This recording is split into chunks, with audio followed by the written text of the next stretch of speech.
सहायक स्वामी सखा, तुम ही सबके रखवारे हो।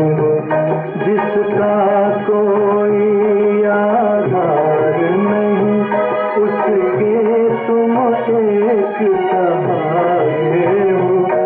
तुम्हार सहायक स्वामी सखा, तुम ही सबके रखवारे हो।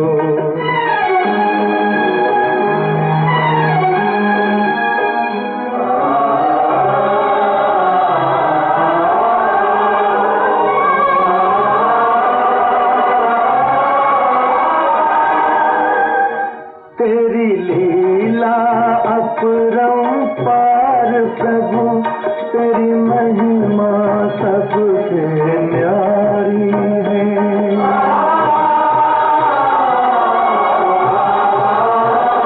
जब जब धरती पर पाप बढ़ा, तूने ही विपदा टारी है। इस जीवन के अंधियारे में बस एक तुम ही उजियारे हो।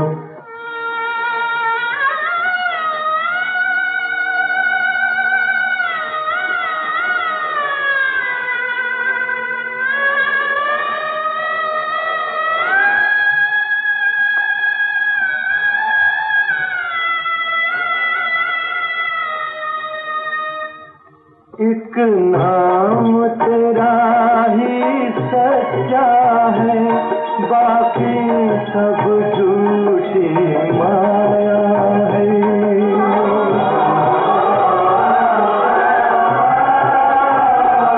जो अपना सब कुछ छोड़ चला, उसने ही तुमको पाया है। जिस मन में तुम्हारी भक्ति जगी, उसके तुम ही तो सहारे हो। तुम्हार सहायक स्वामी सखा, तुम ही सबके रखवारे हो। जिसका कोई आधार नहीं, उसके तुम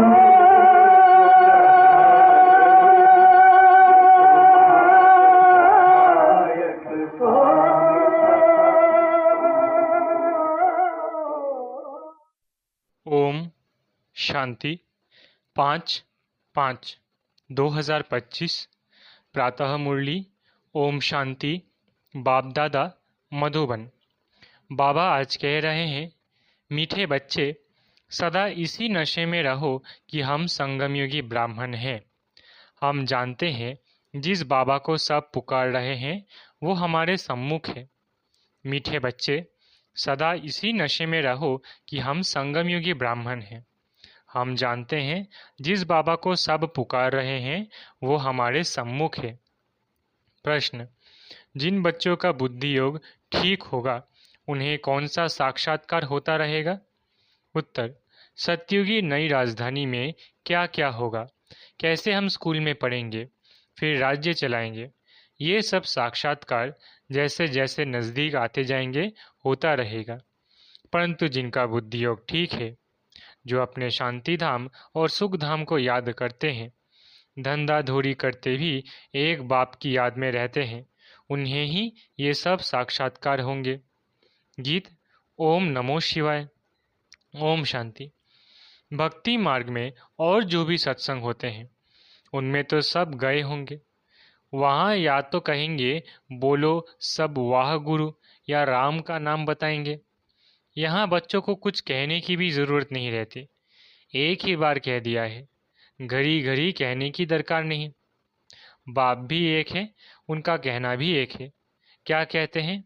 बच्चे, मामे कम याद करो। पहले सीख कर फिर आकर यहाँ बैठते हैं। हम जिस बाप के बच्चे हैं उनको याद करना है। ये भी तुमने अभी ब्रह्मा द्वारा जाना है कि हम सभी आत्माओं का बाप वो एक है। दुनिया ये नहीं जानती, तुम जानते हो। हम सब उस बाप के बच्चे हैं। उनको सभी गॉडफादर कहते हैं। अब फादर कहते हैं, मैं इस साधारण तन में तुमको पढ़ाने आता हूँ। तुम जानते हो बाबा इनमें आए हैं, हम उनके बने हैं। बाबा ही आकर पतित से पावन होने का रास्ता बताते हैं। ये सारा दिन बुद्धि में रहता है। यूं शिव बाबा की संतान तो सब है, परंतु तुम जानते हो और कोई नहीं जानते हैं। तुम बच्चे समझते हो हम आत्मा हैं। हमको बाप ने फरमान किया है कि मुझे याद करो, मैं तुम्हारा बेहद का बाप हूँ। सब चिल्लाते रहते हैं कि पतित पावन आओ, हम पतित बने हैं। ये देह नहीं कहती, आत्मा इस शरीर द्वारा कहती है। 84 जन्म भी आत्मा लेती है ना। ये बुद्धि में रहना चाहिए कि हम एक्टर्स हैं। बाबा ने हमको अब त्रिकालदर्शी बनाया है, आदि मध्य अंत का ज्ञान दिया है। बाप को ही सब बुलाते हैं ना। अभी भी वो कहेंगे, कहते रहते हैं कि आओ, और तुम संगम युगी ब्राह्मण कहते हो बाबा आया हुआ है। इस संगम युग को भी तुम जानते हो। ये पुरुषोत्तम युग गाया जाता है। पुरुषोत्तम युग होता ही है कलयुग के अंत और सतयुग के आदि के बीच में। सतयुग में सतपुरुष, कलयुग में झूठे पुरुष रहते हैं। सतयुग में जो होकर गए हैं उन्हों के चित्र है। सबसे पुराने ते पुराने यह चित्र है। इनसे पुराने चित्र कोई होते नहीं। ऐसे तो बहुत मनुष्य फालतू चित्र बैठ बनाते हैं। ये तुम जानते हो कौन कौन होकर गए हैं। जैसे नीचे अम्बा का चित्र बनाया था अथवा काली का चित्र है, तो ऐसी भुजाओं वाली हो थोड़ी सकती है। अम्बा को भी 2 भुजाएं होंगी ना। मनुष्य तो जाकर हाथ जोड़ते पूजा करते। भक्ति मार्ग में अनेक प्रकार के चित्र बनाए। मनुष्य के ऊपर ही भिन्न भिन्न प्रकार की सजावट करते हैं तो रूप बदल जाता है। ये चित्र आदि वास्तव में कोई है नहीं। ये सब है भक्ति मार्ग। यहाँ तो मनुष्य लूले लंगड़े निकल पड़ते हैं। सतयुग में ऐसे नहीं होते। सतयुग को भी तुम जानते हो आदि सनातन देवी देवता धर्म था। यहाँ तो ड्रेस देखो, हर एक की अपनी अपनी कितनी वैरायटी है। वहाँ तो यथा राजा रानी तथा प्रजा होते हैं। जितना नज़दीक होते जाएंगे तो तुमको अपनी राजधानी की ड्रेस आदि का भी साक्षात्कार होता रहेगा। देखते रहेंगे हम ऐसे स्कूल में पढ़ते हैं, ये करते हैं। देखेंगे भी वो जिनका बुद्धियोग अच्छा है, अपने शांतिधाम सुखधाम को याद करते हैं। धंधा धोरी तो करना ही है। भक्ति मार्ग में भी धंधा आदि तो करते हैं ना। ज्ञान कुछ भी नहीं था, ये सब है भक्ति। उसको कहेंगे भक्ति का ज्ञान। वो ये ज्ञान दे न सके कि तुम विश्व के मालिक कैसे बनेंगे। अभी तुम यहाँ पढ़कर भविष्य विश्व के मालिक बनते हो। तुम जानते हो ये पढ़ाई है ही नई दुनिया अमर लोक के लिए। बाकी कोई अमरनाथ पर शंकर ने पार्वती को अमर कथा नहीं सुनाई है, वो तो शिव शंकर को मिला देते हैं। अभी बाप तुम बच्चों को समझा रहे हैं, ये भी सुनते हैं। बाप बिगड़ सृष्टि के आदि मध्य अंत का राज कौन समझा सकेंगे। ये कोई साधु संत आदि नहीं है। जैसे तुम गृहस्थ व्यवहार में रहते थे वैसे यह भी। ड्रेस आदि सब वही है। जैसे घर में माँ बाप बच्चे होते हैं, फर्क कुछ नहीं।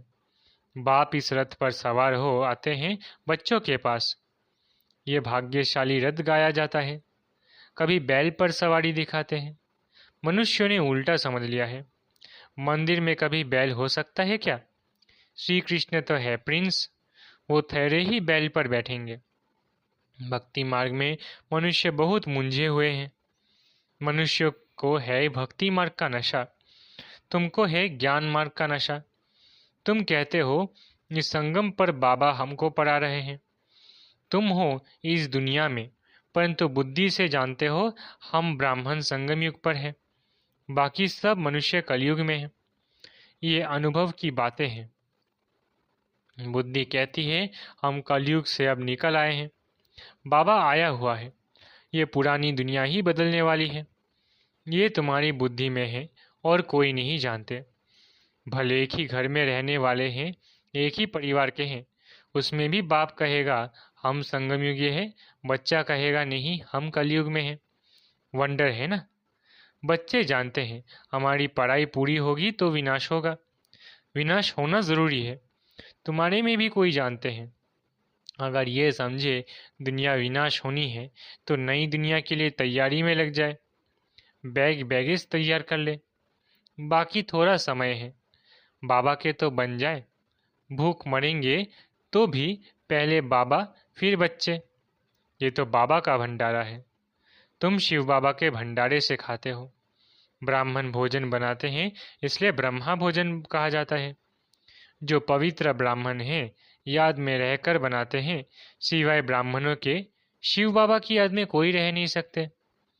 वो ब्राह्मण थोड़े ही शिव बाबा की याद में रहते हैं। शिव बाबा का भंडारा यह है, यहाँ ब्राह्मण भोजन बनाते हैं, ब्राह्मण योग में रहते हैं। पवित्र तो है ही, बाकी है योग की बात। इसमें ही मेहनत लगती है, गपोरा चल ना सके। ऐसे कोई कह ना सके कि मैं संपूर्ण योग में हूँ व 80% योग में हूँ। कोई भी कह ना सके। ज्ञान भी चाहिए। तुम बच्चों में योगी वो है जो अपनी दृष्टि से ही किसी को शांत कर दे। ये भी ताकत है। एकदम सन्नाटा हो जाएगा। जब तुम अशरीरी बन जाते हो फिर बाप की याद में रहते हो तो यही सच्ची याद है। फिर से यह प्रैक्टिस करनी है। जैसे तुम यहाँ याद में बैठते हो, यह प्रैक्टिस कराई जाती है। फिर भी सब कोई याद में रहते नहीं हैं, कहाँ कहाँ बुद्धि भागती रहती है, तो वो फिर नुकसान कर लेते हैं। यहाँ संदली पर बिठाना उनको चाहिए जो समझे हम ड्रिल टीचर हैं, बाप की याद में सामने बैठे हैं। बुद्धि योग और कोई तरफ न जाए, सन्नाटा हो जाएगा। तुम अशरीरी बन जाते हो और बाप की याद में रहते हो। ये है सच्ची याद। सन्यासी भी शांति में बैठते हैं। वो किसकी याद में रहते हैं? वो कोई रियल याद नहीं, कोई को फायदा नहीं दे सकेंगे। वो सृष्टि को शांत नहीं कर सकते। बाप को जानते ही नहीं, ब्रह्म को ही भगवान समझते रहते हैं। वो तो है नहीं। अभी तुमको श्रीमत मिलती है, मामे कम याद करो। तुम जानते हो हम 84 जन्म लेते हैं। हर जन्म में थोड़ी थोड़ी कला कम होती जाती है, जैसे चंद्रमा की कला कम होती जाती है। देखने से इतना मालूम थोड़ी ही पड़ता है। अभी कोई भी संपूर्ण नहीं बना है। आगे चल तुमको साक्षात्कार होंगे। आत्मा कितनी छोटी है, उनका भी साक्षात्कार हो सकता है। नहीं तो बच्चियां कैसे बताती है कि इनमें लाइट कम है, इनमें जास्ती है।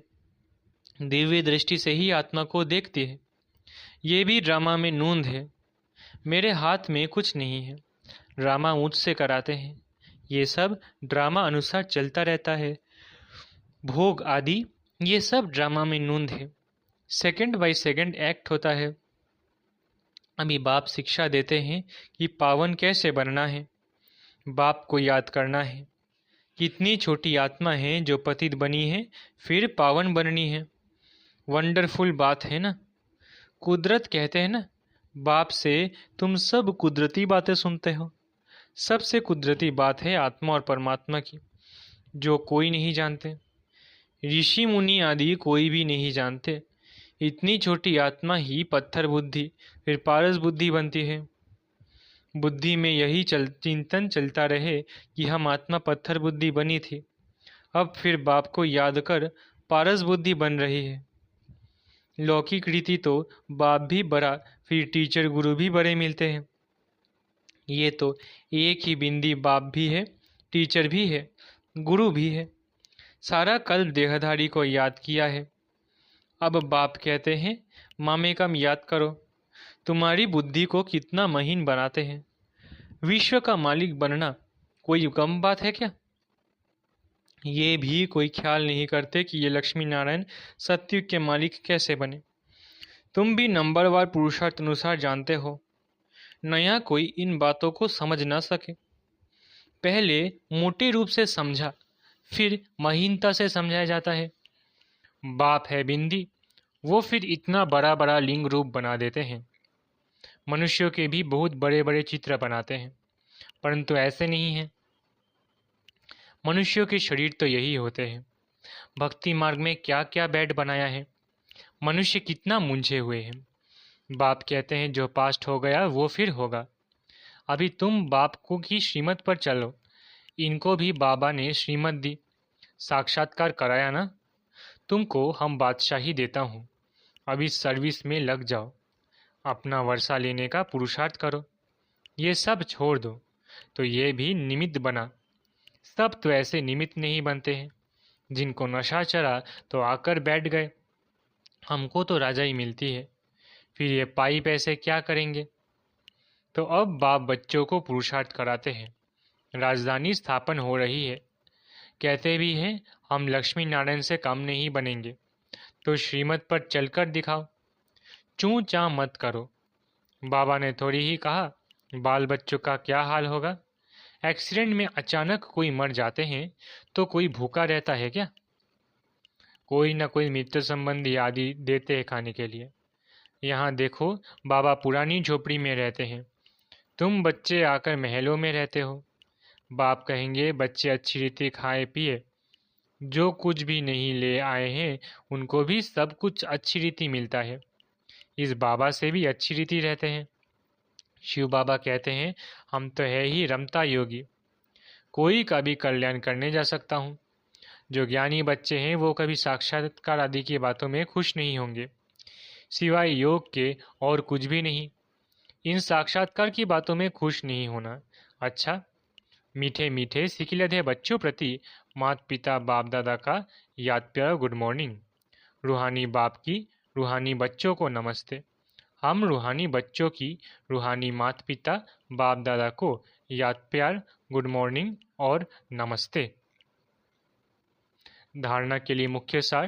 पहला, योग की ऐसी स्थिति बनानी है जो दृष्टि से ही किसी को शांत कर दे, एकदम सन्नाटा हो जाए। इसके लिए अशरीरी बनने का अभ्यास करना है। दूसरा, ज्ञान के सच्चे नशे में रहने के लिए याद रहे कि हम संगमयुगी है। अब ये पुरानी दुनिया बदलने वाली है। हम अपने घर जा रहे हैं। श्रीमत पर सदा चलते रहना है, चूं चा नहीं करना है। वरदान, परमात्मा मिलन द्वारा रूह रिहान का सही रिस्पॉन्स प्राप्त वाले बाप समान बहुरूपी भव। परमात्मा मिलन द्वारा रूह रिहान का सही रिस्पॉन्स प्राप्त वाले बाप समान बहुरूपी भव। जैसे बाप बहुरूपी है, सेकंड में निराकार से आकारी वस्त्र धारण कर लेते हैं, ऐसे आप भी इस मिट्टी की ड्रेस को छोड़ आकारी फरिश्ता ड्रेस, चमकीली ड्रेस पहन लो तो सहज मिलन भी होगा और रूह रिहान का क्लियर रिस्पॉन्स समझ में आ जाएगा। क्योंकि यह ड्रेस पुरानी दुनिया की वृत्ति और वाइब्रेशन से, माया के वाटर या फायर से प्रूफ है। इसमें माया इंटरफेयर नहीं कर सकती। स्लोगन, दृढ़ता असंभव से भी संभव करा देती है। स्लोगन, दृढ़ता असंभव से भी संभव करा देती है। अव्यक्त इशारे, रूहानी रॉयल्टी और प्योरिटी की पर्सनैलिटी धारण करो। ब्रह्मा कुमार का अर्थ है सदा प्योरिटी की पर्सनैलिटी और रॉयल्टी में रहना। यही प्योरिटी की पर्सनैलिटी विश्व की आत्माओं को अपनी तरफ आकर्षित करेगी और यही प्योरिटी की रॉयल्टी धर्मराजपुरी में रॉयल्टी देने से छुड़ाएगी। इसी रॉयल्टी के अनुसार भविष्य रॉयल फैमिली में आ सकेंगे। जैसे शरीर का पर्सनैलिटी देहभान में लाती है, ऐसे प्योरिटी की पर्सनैलिटी देही अभिमानी बनाए बाप के समीप लाती है। अच्छा, ओम शांति। शुक्रिया बाबा।